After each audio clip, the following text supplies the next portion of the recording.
하나님의 영이신 성령께서는 우리를 진리로 인도하시고 하나님의 영인 진리를 깨닫는 자에게는 모든 것을 자유케 하시는 능력의 영이십니다. 그 성령이 함께 하시면 첫 번째 나타나는 현상이 미움이 사랑으로 바뀐다는 겁니다. 그러니까 사랑하는 사람들은 어쩌면 하나님의 사랑 안에 거하는 사람은 성령 안에 거하는 이들입니다. 사랑하면 나타나는 아주 증거가 있는데 아주 확실한 증거는 기쁨이 온다는 겁니다. 우리 3월 달이면 결혼할 신혼부부 예비자가 있는데 두 사람을 얼굴만 봐도 그냥 기쁩니다. 두 사람이 얼마나 사랑해서 이제 며칠 남지 않는 결혼이 가슴을 설레고 그러죠. 그냥 기뻐요. 그렇습니다. 예수 그리스도의 사랑을 체험하면 그의 삶이 기쁨으로 바뀝니다. 기쁨으로 바뀌니까 싸울 게 없죠. 그러니까 평화로울 수밖에 없습니다. 평화로우니까 잘 참아주기도 합니다. 예전 같으면 예민해서 조그만 못해도 뾰족하게 했는데 사랑하면 잘 참아줍니다. 어떻습니까? 저는 예전에 연애를 좀 오래 해봤습니다. 제 아내하고. 그런데 연애할 때 몇 시에 만나자. 그런데 10분 지나고 20분 지나고 30분 지나서 안 오면 좀 그렇죠. 그런데 진정 사랑하는 사람들에게는 그 기다림이 10년이든 20년이든 길게 느끼지 않습니다. 왜냐하면 뭐가 더 기쁘기 때문에 만날 소망이 있기 때문에. 그러니까 그렇게 사는 사람들은 남을 자비하게 보죠. 그러니까 나의 아픔을 아는 사람들이 다른 사람의 아픔을 봅니다. 오늘 제 아침에 어느 수도원 순례기라고 하는 책을 읽다 보니까 그 작가가 굉장히 아픔을 많이 겪은 사람인데 그 아픔을 겪고 나니까 그리고 성령을 체험하고 나니까 세상에 보는 눈이 달라지더라. 예전에 자만하고 교만하고 뭐 이랬던 마음들이 변하더라는 게예요. 그러니까 양선한 마음을 갖게 됩니다. 그런 사람들은 친절합니다. 성령 받으면 그 나타나는 증거를 보면 친절합니다. 그리고 온유하고요. 그러므로 모든 것을 잘 견딜 수 있습니다. 절제를 할 수가 있습니다. 이것이 성령의 몇 가지 열매요? 9가지 열매입니다. 그래서 사랑부터 시작을 하면 절제까지 갑니다. 사랑한다고 마구 행하면 그건 사랑이 아닙니다. 지독한 사랑을 뭐라 그러냐? 그러니까 요즘은 스토커라고 그럽니다. 그건 자기만 사랑하는 겁니다. 서로 사랑해야지 자기만 사랑하는 건 스토커입니다. 그건 범죄입니다. 오늘의 성서 일과에 하나님이 태초에 창조하신 창조주라고 하는 것을 성경은 고백합니다. 모든 것을 잊게 하시는 분이 하나님이시다. 이것이 우리 신앙 고백입니다. 요한복음 1장 1절에 보면 한 처음에 말씀이 계셨다. 그리고 이 말씀은 생명의 영, 창조의 영으로, 그리고 그 말씀이 있는 곳에는 요한복음 같은 경우는 자유도 있고 거기엔 영생이 있습니다. 우리 교회는 이 땅에 복음을 전하는 사명을 받았습니다. 이제 식어져가는 복음의 열정과 새로운 시대 속에서 주님의 복음을 전할 새로운 열정으로 우리가 다짐해야 합니다. 예수님은 자기 생명을 희생하셔서 우리 모두에게 사랑의 길을 열어주시기 위해서 오신 하나님의 아들이셨습니다. 예수님은 자기 생명을 희생하여서 우리 모두에게 구원의 길을 열어주시기 위해서 오신 하나님의 아들이셨습니다. 그 아들을 믿는 자는 이미 구원의 자리에 있게 됩니다. 어떤 의미에서 신앙이라고 하는 것은 자기 자신의 유한하고 불확실한 지식을 넘어서려고 하는 우리의 마음을 여는 거다.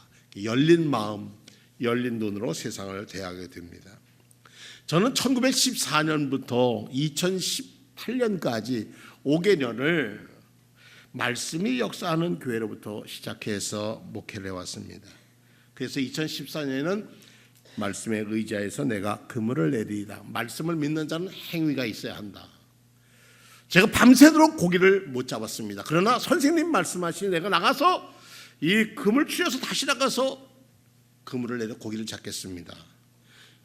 말씀에 순종할 때 기적이 일어났습니다. 그 기적은 뭐냐 하면 고기를 많은 기적이 아니라 그가 세상의 삶을 정리하고 예수님의 사도가 되는, 제자가 되는 그 길을 걸어갔다는 일입니다.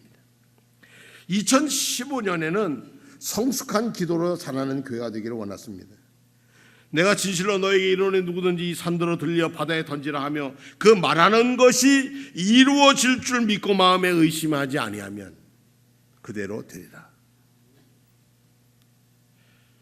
그 말하는 것이 이루어질 걸로 믿는 것.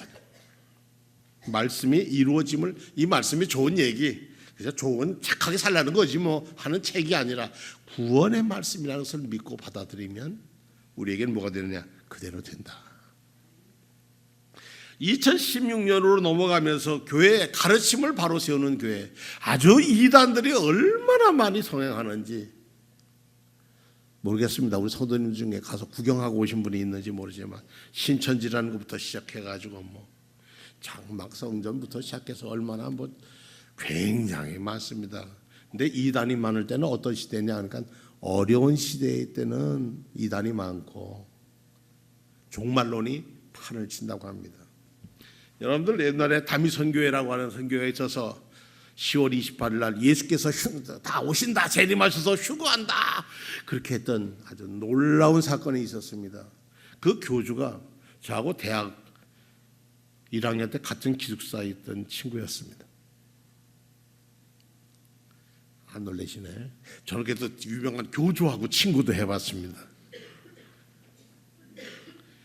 그 친구를 2학년 때 그 친구가 여러 가지 사정이 어려워서 학교를 그만두고 떠났습니다. 한 방에 셋이 있었는데 그 중에 저하고 같이 있는 친구였는데 저 진주 사람이었습니다. 얼마 후에 한창 담임 선교회가 그냥 뜨겁게 막 전하고 그냥 불 붙고 그냥 마이크 대고 다가올 미래를 예비하라 그래서 뭐야 교회에서도 겁이 나가지고 다 10월 28일 나 천국 못 가면 어떡하나 그래서 거기 기웃거리는 사람도 꽤 많겠습니다. 근데 제가 어느 세미나를 갔다가 식당에서 그 친구를 봤습니다. 자기 함께 따르는 사람들과 진수성찬을 차려놓고 먹고 있는데 저희는 옆에서 매운탕 먹고 있었습니다. 제 동기들이 3명이 있었는데 대학 동기가 한 친구가 야, 제 장님이 아니가 맞다야 그랬더니 이 친구가 딱 대고 야 장님아 그러고 부르는 거예요.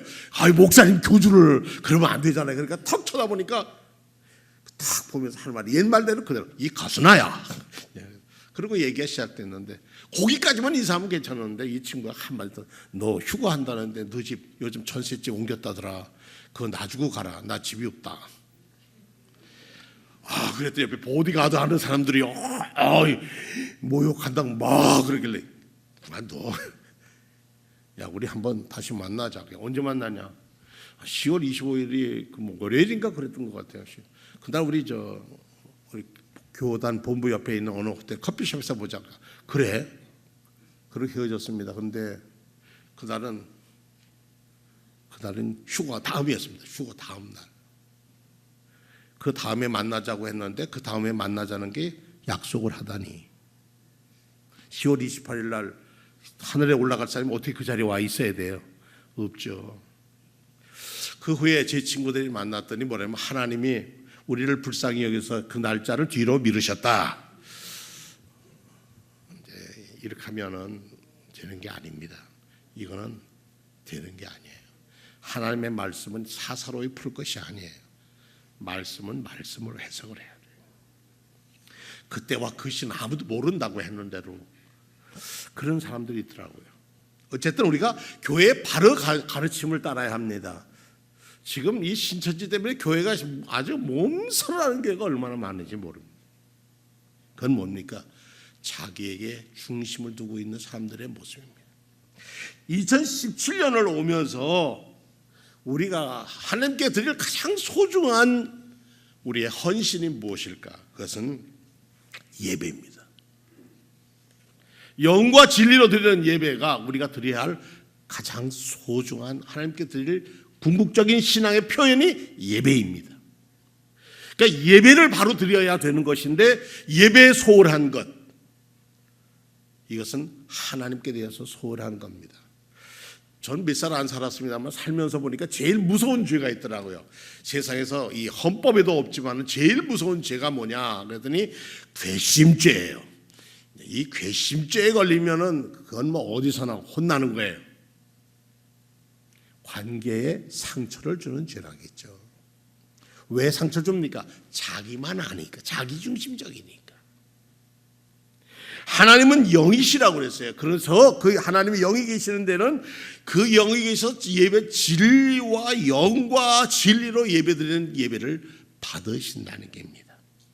그래서 2018년 오면서 제 목회 마무리하면서 이어질 것은 두 가지를 정했습니다. 올해 여러분들과 2019년 4월까지 함께 가야 할 두 가지였는데, 하나는 성령의 열매를 맺는 교회이고, 또 하나는 올해 우리가 이제 시시때때로 십계명을 공부하면서 하나님 앞에서의 우리의 삶을 우리 삶의 매무새, 신앙의 매무새를 고쳐매자. 이것이 제 목회의 마무리를 하는 그런 일입니다. 오직 성령에서는 열매를 맺지 못하는 나무는 찍어 불에 던진다고 그러지 않았습니까? 열매 없는 사람은 쭉정이죠. 시편 1편에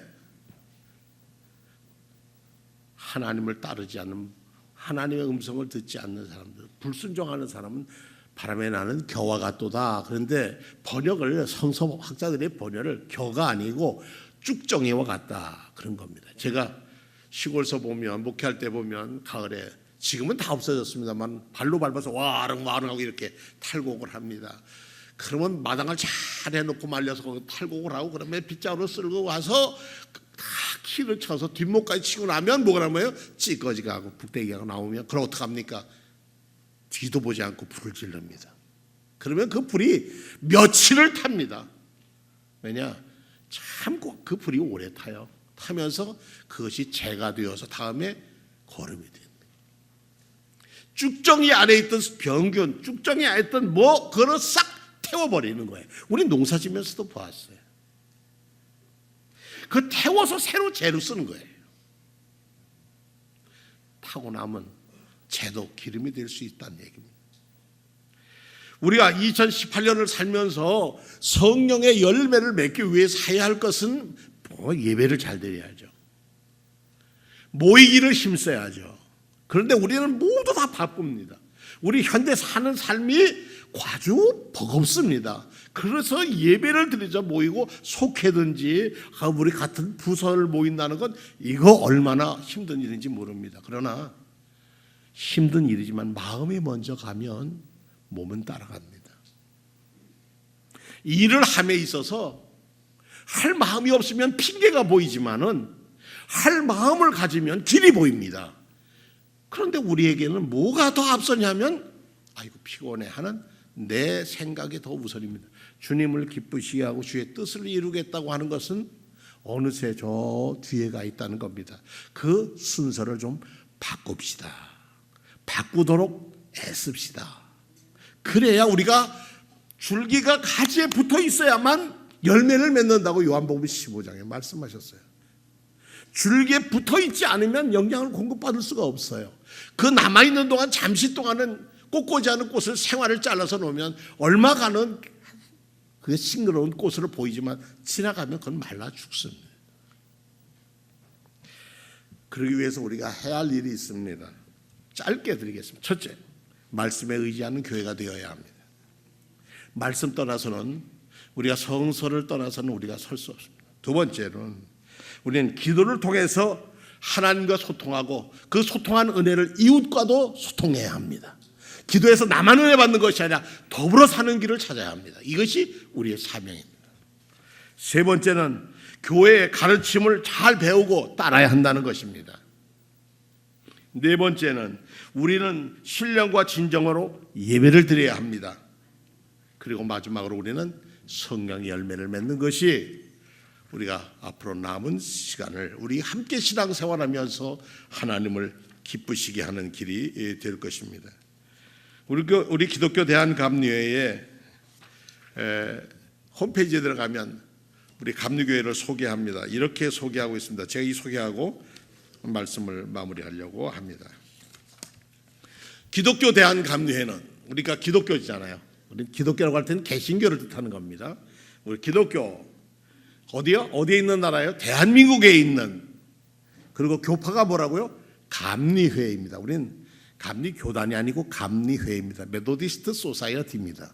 감리회는 진정한 기독교회, 진정한 감리교회, 진정한 한국교회가 되기 위하여 기독교 신앙의 핵심이 성경에 계시되었고 전통에 의해서 조명되고 개인적 경험에 의해 살아 움직이게 되며 이성에 의해서 확인된다는 존 웨슬리의 유산을 계승하여 복음이 한국 문화에 뿌리내려 열매 맺게 하는 신학을 수립해야 한다.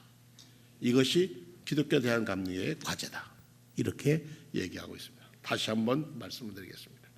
진정한 기독교회, 진정한 감리교회, 진정한 한국교회가 되기 위하여 기독교 신앙의 핵심이 성경에 계시되었고 전통에 의해서 조명되고 개인적 경험에 의해서 살아 움직이게 되며 이성에 의해서 확인된다는 존 웨슬리의 유산을 계승하여 복음이 한국 문화에 뿌리내려 열매 맺게 하는 신학을 수립해야 한다. 올해는 우리가 성경의 열매를 맺어야 합니다. 그래서 하나님을 기쁘시게 하는 것이고 그 열매가 향기로운 열매가 되게 하여 은혜가 넘쳐야 할 것입니다. 제가 송구 영신 예배 때 여러분들에게 기름을 바르면서 이런 기도를 한 것으로 생각납니다. 그거 어떻게 준비하고 한 기도가 아니라 성령께서 주신 대로 여러분들 위해 기도했는데 손에 기름을 바르며 두 손을 모으고 어떻게 했죠? 그리스도의 향기가 드러나기를 원합니다. 그리스도의 향기, 우리의 냄새가 아니라 여러분의 말씀이 육신되어 오신 예수 그리스도의 복음이 여러분에게 삶을 변화시켜서 여러분의 삶에 그리스도의 향기가 드러나기를 축원합니다. 신앙 고백하겠습니다.